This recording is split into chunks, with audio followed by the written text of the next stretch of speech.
Beta 3 adrenoceptors were described way back in 1980.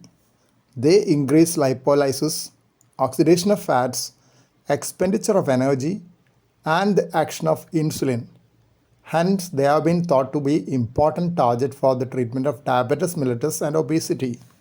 Beta 3 adrenoceptors are stimulated only at high concentration of catecholamines, inducing negative inotropic effect and act as protection from overstimulation by catecholamines.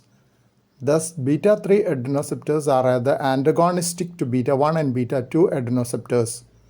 Initially, it was thought that beta 3 adrenoceptors act by release of nitric oxide through the endothelial nitric oxide synthase (ENOS) pathway.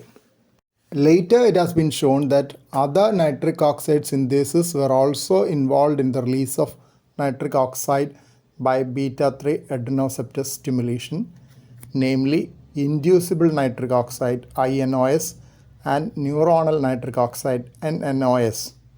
There is also experimental evidence that beta 3 adrenoceptor activation by an agonist protects against myocardial infarction injury by activation of ENOS and NNOS. Nebuvolol has higher beta 1 selectivity than bisoprolol, carvedilol, and bucindolol. Nebuvolol is a vasodilatory beta blocker useful in treatment of heart failure in addition to routine uses for beta blockers.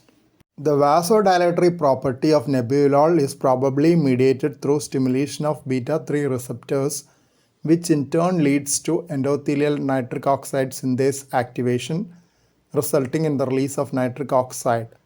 This improves endothelial function and produces peripheral vasodilatation. Nebuvolol has effect on neuronal nitric oxide synthase as well. The cardioprotective effect of nebuvolol is abolished in experimental animals by administration of beta 3 antagonists. Nebuvolol can reduce ventricular remodeling and preserve left ventricular function by beta 3 adrenoceptor mediated pathways. Nebuvolol has been shown to reduce myocardial injury and mortality in mice. It also reduces the amount of myocardial scar and severe fibrosis.